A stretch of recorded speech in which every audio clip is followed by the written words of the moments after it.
Summerlanders. This is Coffee with the Summerland Kids, and this is episode 95. And it is August 16th, 2024. Weather currently in Summerland, 64 degrees, high of 78. Another sunny day in Summerland. August, that's what I guess it's to be expected. It's like they have this Indian summer thing going on there. So enjoying that beautiful sunny Summerland weather. Say hot summer, August nights, but it's been kind of cool nights around here. Yeah, it's Being getting able to cool. go out in the garden That's without nice, sweating. right? Yeah, same thing up here. It's really cooled down, a lot. I did have the windows open last night, but it's amazing how the seasonal change happens up here. Sometimes like to the day, like just on the button is in terms of like ready for winter. Well, it's snowing today, or something, so. Um, but summers are always beautiful in Colorado for the most part. We did have a lot of monsoonal rains up here. This summer was a very, I would say, maybe average or maybe above average rainfall. So it's good for us in terms of water. And I know when I was out in that San Joaquin Valley of California recently on my trip, I noticed how much agriculture is dependent on that water.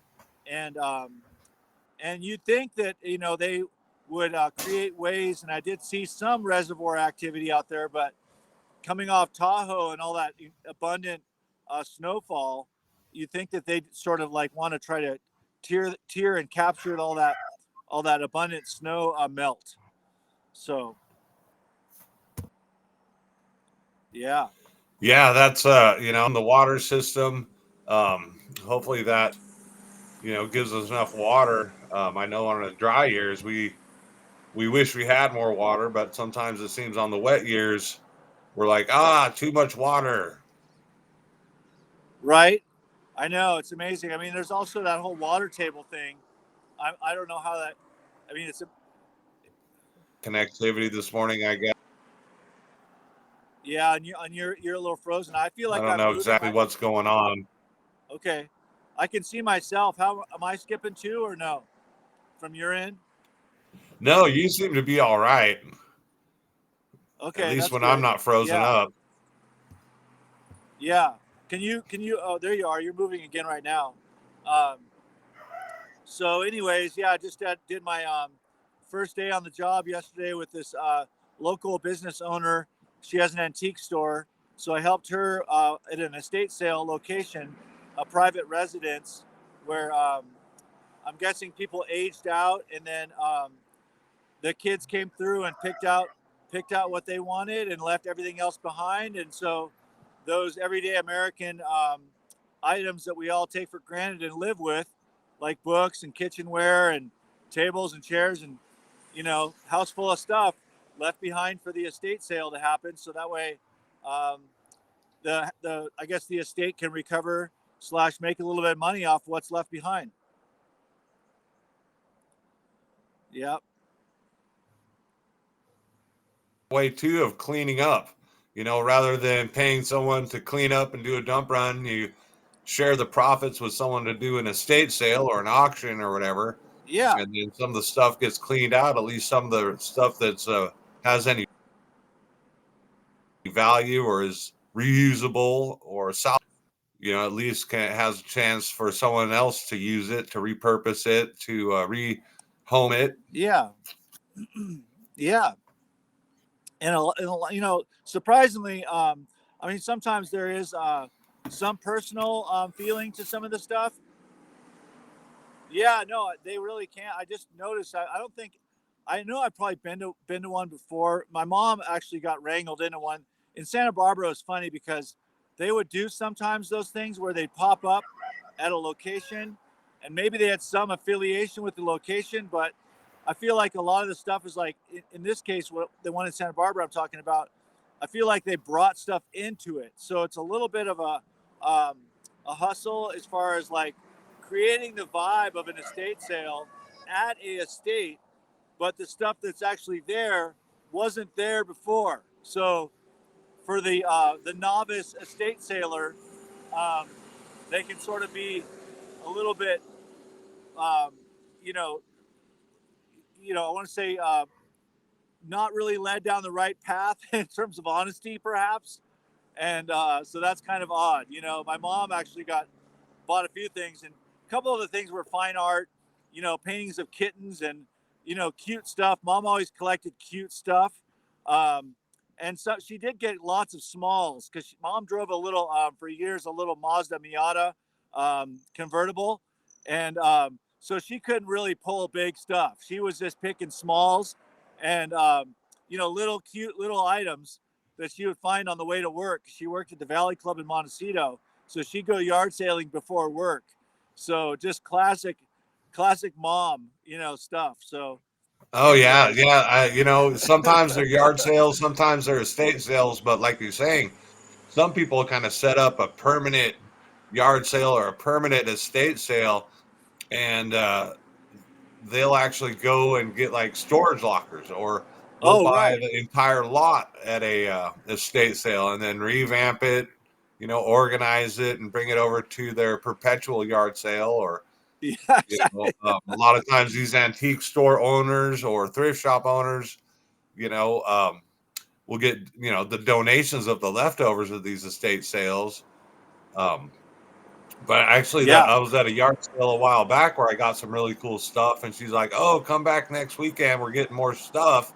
And I'm like, Okay. "Where are you getting your stuff?" And she's like, "Oh, one of the people, is clearing out another storage locker." So I don't know whether Oh, that's the estate storage okay. locker or someone's actually buying storage lockers. Because Right. I know that downtown there's like a little corner where they have like a fruit guy. It looks like they normally, and then there'll be someone with a trailer with a bunch of locker sales. So recently I bought a welder that I ended up selling again, but Okay, that's good. just off the side of the road where I'm like, oh gosh, you got a lot of good stuff. Where'd you get all this good stuff? And they told me, they're like, oh, we buy storage lockers. So Okay. Yeah, and I guess these days it's a good way of like you said, the perpetual yard sale. If you have a home that is in a rural area and your neighbors are cool and it's all good to have people showing up on the early, maybe 8 o'clock in the morning, driving down the driveway, um, and no one's frowning upon it. Heck, what's nothing wrong with sharing the wealth of antiques and cool, crazy, weird stuff that people hide away in their storage locker. oh yeah, yeah. I mean, I have a room. I used to have a roommate.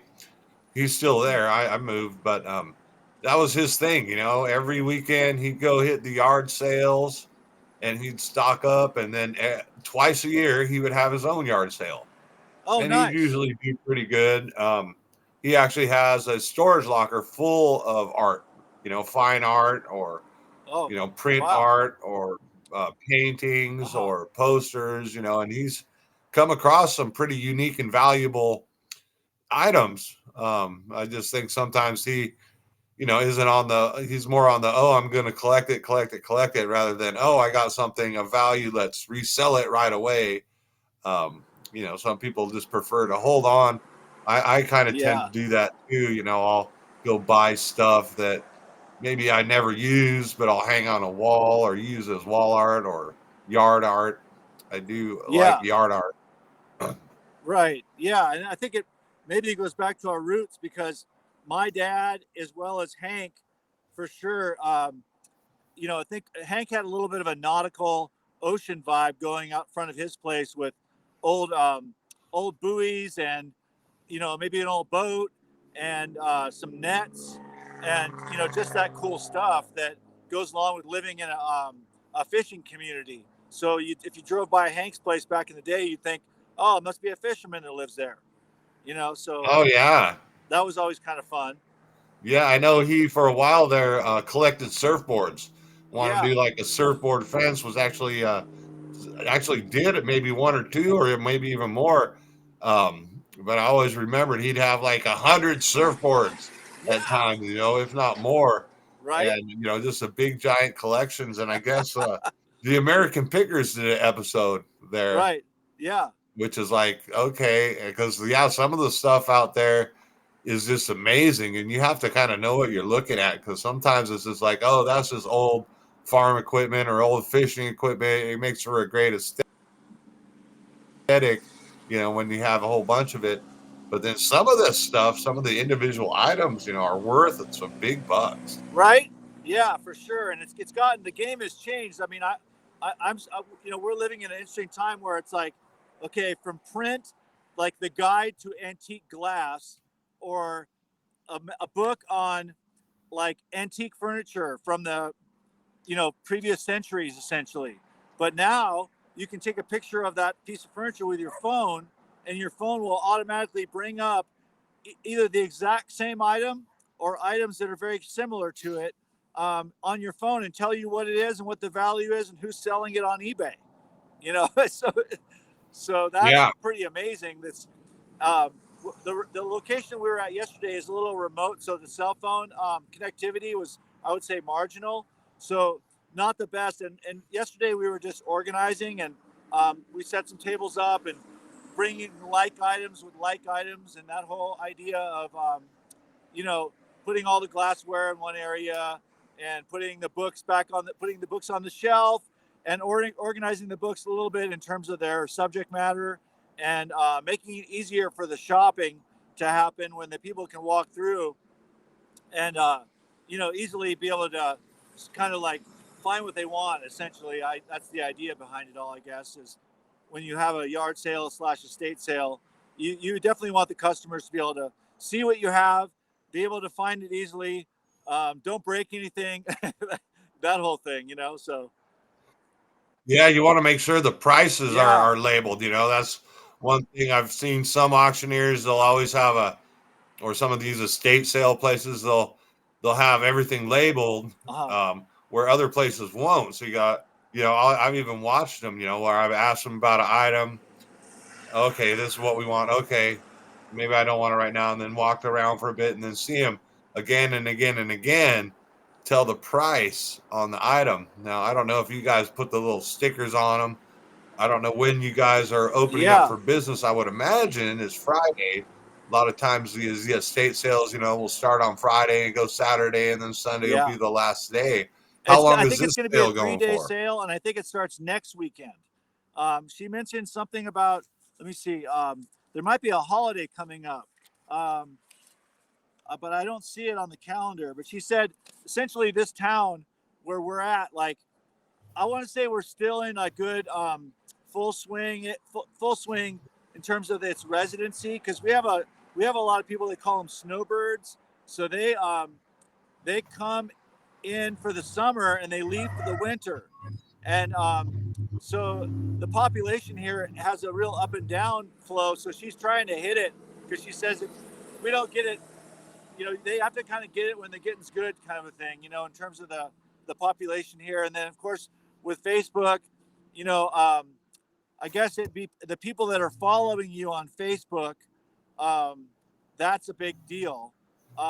If I was doing it locally, I mean, it's no secret, if you have people's email slash phone number slash way to communicate with your people, it's almost like planning a wedding. You have to put out the invitations.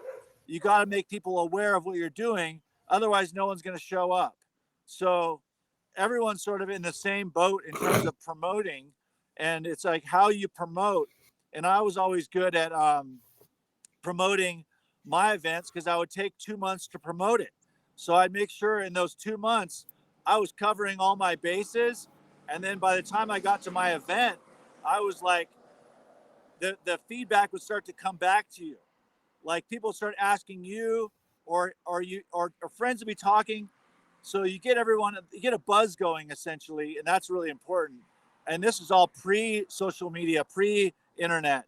So you kind of almost have to have a multi-pronged approach to your promoting, and your yeah. Oh, absolutely. There's so many different little Yeah. groups, and Even marketplace, but a lot of times, Craigslist, and you got to get these events advertised, because people do have, kind of an eye for when they're going out. I know, whether it's, even on the radio, I think some places will advertise on the radio, maybe not, an estate sale, but definitely like auctions will advertise on the radio. You got your email list, you got your marketplace, you got different groups. Like there's a lot of wholesaler groups or buyers groups or event sales groups or Yeah, community groups. So you definitely don't want to just post in one place, post it on your wall.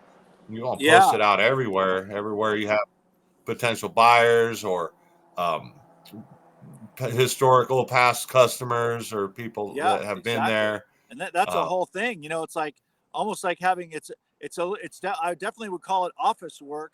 It's not extremely difficult work, but it's tedious work that you have to send out. Like my friend had I think a text message list that was hundreds and hundreds of people strong. So he would send out groups of text, what do they call that? Like mass text somehow, where not you can't see all the numbers, but maybe you can see like your numbers included in a bigger list. But he would really get it out, and he could gauge. He could literally like almost have a volume control on how many people showed up at his events because of his knowledge of how much he promoted. Essentially, that would come in. So he could like almost like purposefully have a mellower night if he felt like it. So that was amazing. Someone who's that in touch with their list, so to speak.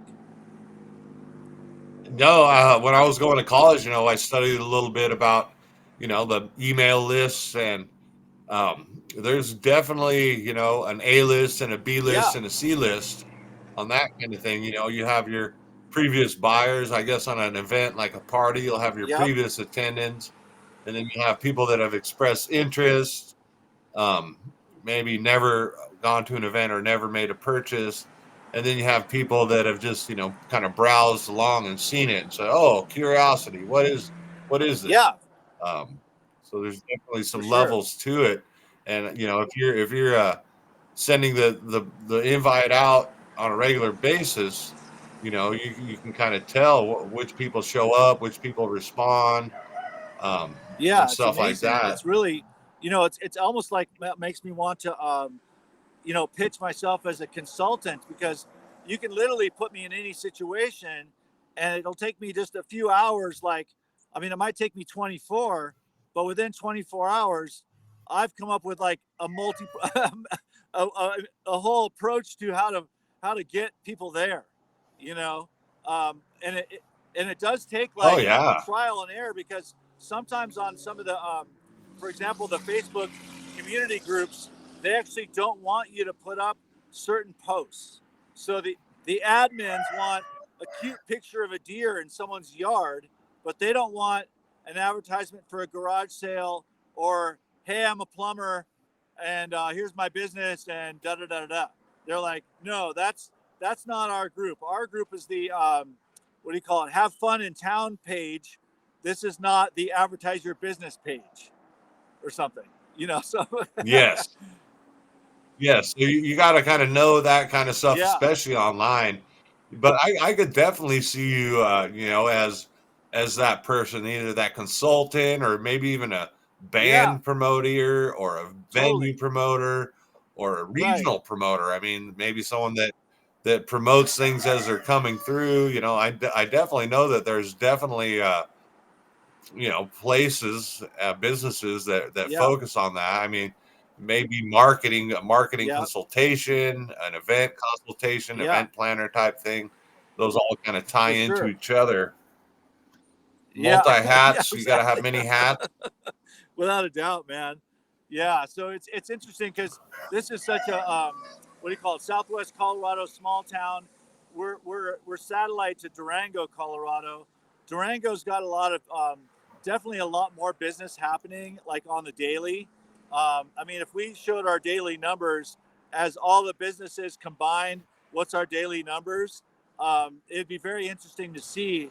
And then it's also interesting to see how some businesses are actually operating at almost like my thought is like at 50%, 50% capacity of their, if that's probably not the right word for it, but their daily tally at the end of the day, what you pull in, and what your gross income or something like that for the day is only half of what it could be, because sometimes the staff and the management are have a sort of a interesting disconnect, where they're really not fully geared toward kicking ass. Excuse my French, but it's like what the, it's like operating at a slow speed, um, and a slower pace, which is nice and comfortable. But if you're trying to really make money, because what's interesting here is the community. There's a certain amount of giving, like let's say to a nonprofit, a certain amount of community donations can happen, and if you're not picking up the phone and answering that call that's actually coming in a very old-fashioned way, um, you're not engaging with the public. So sometimes you only have one chance to pick up that phone and actually say, "Good morning, can I help you? Let's make your thing happen, whatever it is." They want to be donating money or donating goods to a local business, and if someone's not picking up the phone, they're losing that sale essentially. Yeah. Oh yeah, yeah. I mean, I kind of understand it. You got the slower pace. Judging from what you were paying on your office, probably a little Yeah. bit less overhead. Where like if you're in the city with the high rent and overhead for running the business, you have to kind of be packed all day Right. long every day just Yeah. to stay in business because of the high costs of Right. operating in the city. Um, you know, and versus a lower cost, lower overhead, don't need to be full up jamming all day at That's right. 100%. And so and a lot of times with changes in management, the new management coming in may have no idea about a part of the business that they're running and how vital it is, and they're just expecting the pre-existing staff and management to be on a page of productivity and growth, and what those normal things that business owners would be dealing with. But sometimes there's a disconnect between the people in the office and then the people actually on the ground, physically doing the work. So I definitely see there's something there for sure, and you can feel it when it's off. Put it that way. Oh yeah, I mean, well, you look at business how it is. You got a few executives making millions of Right. dollars a year, and hundreds of employees that are in Yeah. the daily grind that are basically subsistence level or hopefully moderate level of Yeah. livability, um, with the cost of living and everything. But it's definitely I guess maybe you could disconnect a little bit if you got to live week to week, and your job at any minute could be layoff or fired. I could see how a disconnect could grow because a regular employee, okay, I'm making whatever, say 40, $50,000 a year, and if I lose my job, I have to go to another job. And where an executive, would have a different attitude of like, oh, I get a production bonus, or I get Options. Yeah. stock options. So it would definitely, could change motivation depending on um, how much the employee has at stake versus how much the manager Right. has at stake versus, is it a corporate entity that is funneling all the profits up to the top and to Right. the owners, Yeah, no, I totally. And you guess. could feel it when you're on the ground level. Like when I used to work for the moving company, just giving the employees like t-shirts that have the company name on it, that's a big deal for the employees to feel like a sense of they're on a team. And then keeping the team supplied with essentially their jerseys, because they got to go out there and they're the ones meeting the customer. And if they're wearing a ripped T-shirt or not appearing as fresh as possible, that doesn't help the team to have the best. At the end of the day, how's your rating? How did they look good? Did they smell good? Did they do the work good? All those things when you're one-on-one with a customer for the very first time, that's when it's the most, I want to say, important to make an impression. How are the people walking away from their experience? Is it a memorable experience, or is it something they're just going to forget about and never go back to that store again? You know? Or is it Yeah, memorable in a negative way? It's like, oh my gosh, that guy was right. so rude, or how come you couldn't have a Yeah, decent shirt? Yeah. And it does make sense. Sports teams, they wear right. uniforms, they're all together in the same group. It makes sense for a Sometimes. business, especially someone where you're dealing Yeah, with the public face to face, to have, kind of a yeah, uniform look. Have at least like a T-shirt with your yeah. logo on it. It just No, makes for sure. perfect sense. Because it's also too the people. In the case of moving companies, you're going into someone's house for the first time, and you're a stranger. So it's like if everyone has a continuity slash little T-shirt on with the company name, Bob's Moving Company, at least everybody knows that everybody's with Bob. So but if everybody has nothing, if Yeah, everyone's scattered across the board, maybe the supervisor maybe has a shirt, but everyone doesn't. Where'd you get these guys? Where do these guys come from? Did you pick them up? No, no. Nothing against the guys at the Home Depot. They're just trying to make money in the parking lot, hustle to get day labor. Um, but there's something to be said for that. But the good guys, essentially, I mean, it goes back to elementary school, sitting on the wall trying to get picked to be on the team. So who's picking who to get on the team, and then keeping the team together and keeping the team happy? That's huge. you know? Yeah. yeah, yeah. I mean, there's subtle differences between professional adult business and picking your team, and kids on the playground picking your team For the for day. kickball. Yeah. Um, So it's interesting how some of our buddies, let's just say Sean. I won't say last names on right now, but Sean is a pilot and Dan is a policeman. So we have some cool. And then I had friends that became firemen. So there's a classic. In the old days, you're playing like, what do you want to be when you grow up? And these guys actually took some pretty serious, pretty amazing jobs, and they're still doing it. And there's definitely something to be said for that kind of old-fashioned American style of, like my cousin, for example, he's been with American Airlines for 30 years. Um, there's definitely something to be said for those guys that stick with one company and run it to the very end and collect the pension, get the retirement benefits, all that. Um, you know, that's for some people that's their path. That's the way to go. So Yeah, I mean that kind of thing, staying with the company, hopefully the company, has some right, incentives, to make it worthwhile.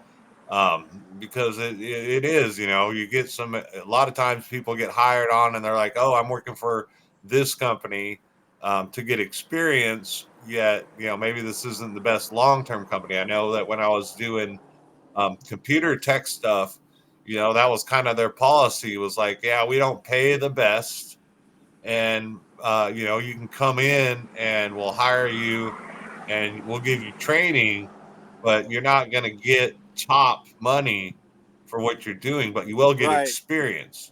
So even though like the level 1, level 2, level 3 techs, the network techs, the cloud operators, the cloud um, computing operators, maybe they're not getting the top money for that field, but they started out, low wage, and they got the training on the job, paid for by the job, to work their way up, which, in some cases, the company I work for, that was kind of their methodology. They just wanted to have more people get involved and learn. They'd hire a bricklayer, they'd hire a day laborer, they'd hire a kitchen help, and teach them the ropes. Maybe not, you're not getting the best pay for someone, but you can build your experience 3 years later when you got such and such experience. A lot of times the turnover rate was kind of high, basically, but it wasn't a problem because the people that got, incubated in that job would go to other companies that right. work together.